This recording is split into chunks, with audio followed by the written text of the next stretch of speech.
Hello friends, Madhav जे IAS के daily news programme में आपका स्वागत है। प्रीव्यूअर्स, अपने इस प्रोग्राम में हम यूपीएससी 2021 में करंट अफेयर से बनने वाले क्वेश्चन पर डिस्कस करते हैं जो हमारे प्रश्न को हल करने में सहायक होंगे।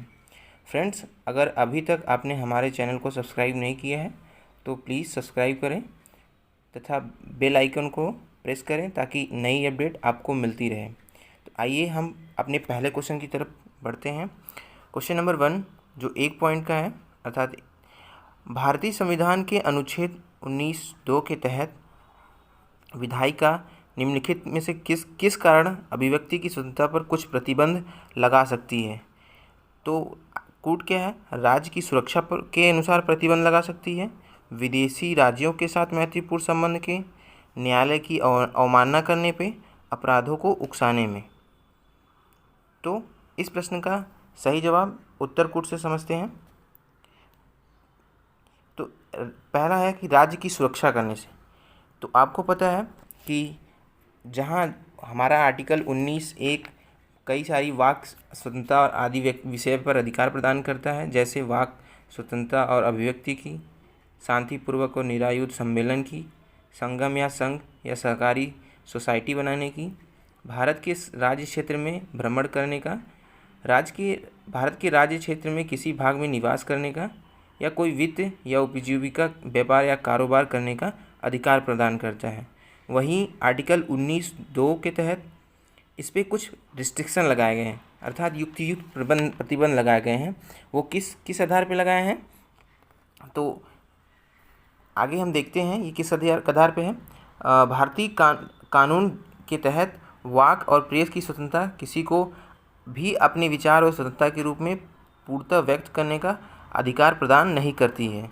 वहीं भारतीय संविधान के अनुच्छेद 19 का खंड 2 विधायिका को निम्नलिखित के तहत वाक स्वतंत्रता पर कुछ प्रतिबंध लगाने में सक्षम बनाता है, जैसे राज्य की सुरक्षा पे, विदेशी राज्य के मैत्रीपूर्ण संबंध बनाने पे, अर्थात किसी विदेशी राजनयिकों द्वारा किसी विदेशों से मैत्रीपूर्ण संबंध बनाने से, और लोक व्यवस्था के बिगड़ने के और शालीनता और नैतिकता को प्रभावित होने से, न्यायालय की अवमानना करने से, मानहानि करने से, या किसी अपराध को उकसाने और भारत की संप्रभुता और अखंडता को प्रभावित करने के विषय पर 19 खंड 2 के तहत हमारी जो वाक एंड अभिव्यक्ति की स्वतंत्रता है उस पर रिस्ट्रिक्शन लगता है। तो हमने देखा कि राज्य की सुरक्षा, विदेशी राज्यों के साथ मैत्रीपूर्ण संबंध, राज्य की अवमानना, अपराध के लिए उकसाना, ये चारों उत्तरदायी कारक हैं 19 खंड 2 में रिस्ट्रिक्शन लगाने के। तो ऑप्शन डी करेक्ट है। ठीक, अब हम कुछ अगर देखें तो न्यायालय की अवमानना, अगर आप हाल ही में देखेंगे प्रशांत कुलभूषण द्वारा रंजन गोगोई के ऊपर टिप्पणी की गई थी जिससे उन्हें ₹1 का जुर्माना लगाया गया था। तो इस तरीके से हमने देखा कि हमारी वाक एंड अभिव्यक्ति की स्वतंत्रता पर पॉलिटी से क्वेश्चन। आइए हम नेक्स्ट क्वेश्चन की तरफ बढ़ते हैं। सेकंड क्वेश्चन हमारा है कि चर्चा में रहे मीथेनोजेंस के संबंध में निम्नलिखित कथनों पर विचार कीजिए। पहला, मेथेनोजेंस सूक्ष्मजीवी एवं जो चयापचय उत्पादों के रूप में मीथेन उत्पन्न करने में सक्षम होते हैं। ये दलदलों, मृत कार्बनिक पदार्थों या मानव के आंत में पाए जाते हैं। वे उच्च तापमान में भी जीवित नहीं रह सकते हैं। ठीक है, तो इस क्वेश्चन का आंसर है कि आंसर बी। ठीक है, एक ये मीथेनो जो गैस है कि ये जो है एक सूक्ष्मजीव है जिसको जो है रिलेट किया गया है, आगे हम समझेंगे। फिर भी ये क्या होता है, दलदलों और मृत कार्बनिक पदार्थों में भी पाए जाते हैं, मानव की आंत में भी पाए जाते हैं। अब आपको पता है कि मानव के आंतरिक जो टेम्परेचर है वो 39 डिग्री सेल्सियस है। तो ऐसे में ये कथन बिल्कुल गलत हो जाता है कि वो उच्च तापमान में जीवित नहीं रह सकते हैं। आइए हम इसको विस्तार से जानते हैं। नासा के कैसीन अंतरिक्ष यान ने अपने पंखों के माध्यम से उड़ान भरकर शनि के चंद्रमाओं में कार्बन डाइऑक्साइड और डाइहाइड्रोजन के साथ मीथेन की असामान्य रूप से उच्च सांद्रता का पता लगाया है। अंतरिक्ष यान ने पाया कि शनि के वायुमंडल में मीथेन स्थित है। अगर देखेंगे अगर आप ज्योग्राफी पढ़े होंगे तो शनि ग्रह को अगर अध्ययन किए होंगे तो आपने देखा होगा कि शनि ग्रह में जो है 7 वलय पाए जाते हैं, अर्थात 7 रिंग हैं जो क्या है किसी ऐसे गैस को दर्शाते हैं। कहते हैं कि ये जो है सल्फ्यूरस गैस और carbon dioxide gas methane gas का चक्र है। तो शनि ग्रह पे वायुमंडल का मीथेन स्थित है। पृथ्वी पर अधिकांश मीथेन का जैविक रूप में उत्पादन होता है। हमारे यहाँ मीथेन का उपयोग जो है जैविक रूपों में उत्पादन होता है, जीवाश्म ईंधन के रूप में, जैसे प्रोपेन ब्यूटेन में क्या होता है परिवर्तित कर दिया जाता है। मिथेनोजेंस नामक सूक्ष्म जीव एक चपाचपा उत्पाद के रूप में मीथेन उत्पन्न करने में सक्षम है। उन्हें जीवित रहने के लिए ऑक्सीजन की आवश्यकता नहीं होती है और प्रकृति में व्यापक रूप से वितरित होते हैं। वे दलदल, मृत कार्बनिक पदार्थ या यहाँ तक कि मानव के आंत में भी पाए जाते हैं। वे उच्च तापमान में जीवित रहने के लिए जाने जाते हैं और सिमुलेशन अध्ययन से पता चला है कि मंगल ग्रह की स्थितियों में रह सकते हैं। तो मंगल ग्रह की स्थितियों में रह सकते हैं, यह समझने के लिए है कि क्या वे ग्लोबल वार्मिंग में योगदानकर्ता हो सकते हैं या मिथेनोजेंस का व्यापक रूप से अध्ययन किया गया। अर्थात ये देखा गया कि जो ग्लोबल वार्मिंग, देखिए कि हमारे जो है जैव विविधता क्षेत्र में कई सारे प्रकार की प्रजातियां होती हैं। उनमें से एक प्रजाति होती है संकेतक प्रजाति। संकेतक प्रजाति का ये कार्य होता है कि वो जैव विविधता में या पारिस्थितिकी तंत्र में होने वाले बदलाव को क्या करते हैं, प्रदर्शित करते हैं। तो ऐसे में ये क्या हुआ कि जो ग्लोबल वार्मिंग है उसको क्या कर देगा कि इसको एक संकेतक प्रजाति के रूप में देखा जा सकता है। तो इस क्वेश्चन का आंसर है तीनों, 1 और 2। और नेक्स्ट क्वेश्चन समझते हैं। क्वेश्चन नंबर 3 है, भारत में सहकारी समिति के संबंध में निम्नलिखित कथनों पर विचार कीजिए। सहकारी समिति पर कथनों पर विचार करना है। एक, सहकारिता वे उद्यम है जिनका स्वामित्व, नियंत्रण व संचालन के सदस्यों द्वारा किया जाता है। दूसरा, भारत में स्वतंत्रता के बाद ही सहकारी समितियों का उदय हुआ। तीसरा, भारत में अधिकांश सहकारी समितियां अपने अपने राज्यों में कानूनों द्वारा शासित होती हैं। तो इस क्वेश्चन का आंसर है 1 और 3 यानी सी इस क्वेश्चन का आंसर है।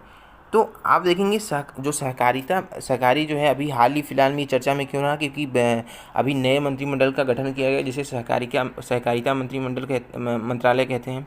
तो ये पहले क्या था कि ये पहले कृषि मंत्रालय के अंतर्गत रखा गया, लेकिन इसको क्या किया गया था, अब एक अलग मंत्रालय बना के इसका जो है उद्दीपन किया गया।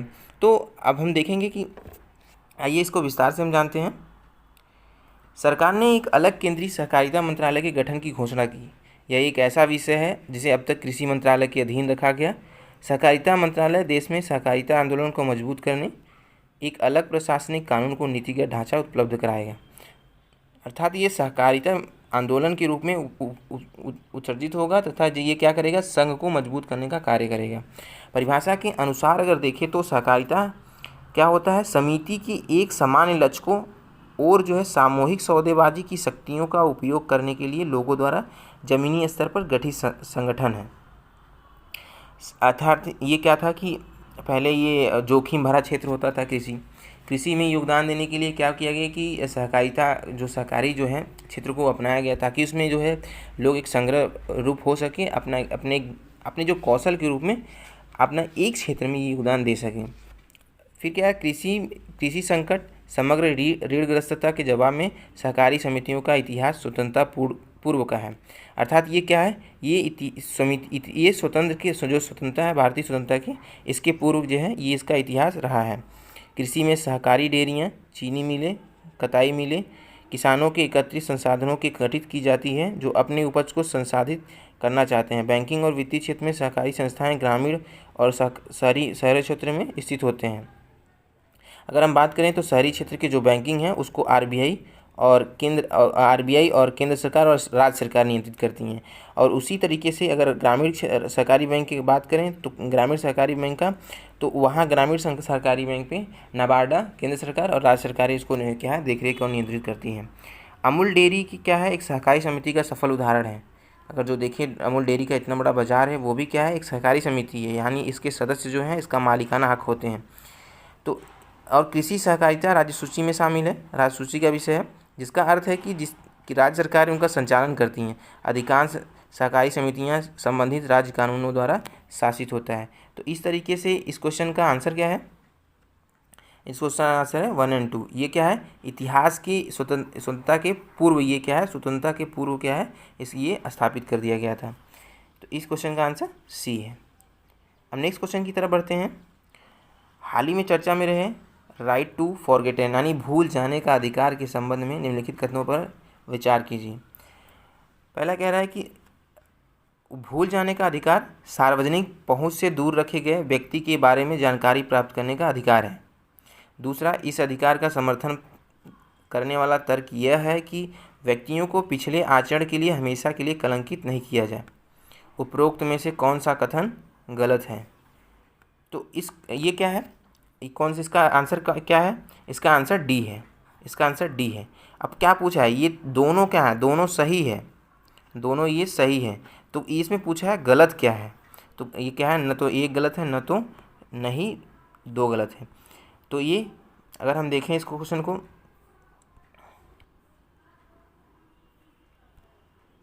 भूल जाने का अधिकार आमतौर पर सार्वजनिक रूप से दूर रखे गए व्यक्ति के बारे में जानकारी प्राप्त करने का अधिकार है। अर्थात ये दूर, सार्वजनिक जो पहुंच है वहाँ से दूर रखे कि ये क्या है, ये सार्वजनिक पहुंच से क्या है दूर इसलिए है क्योंकि ये भूल गए हैं कि उनकी दायित्व क्या है।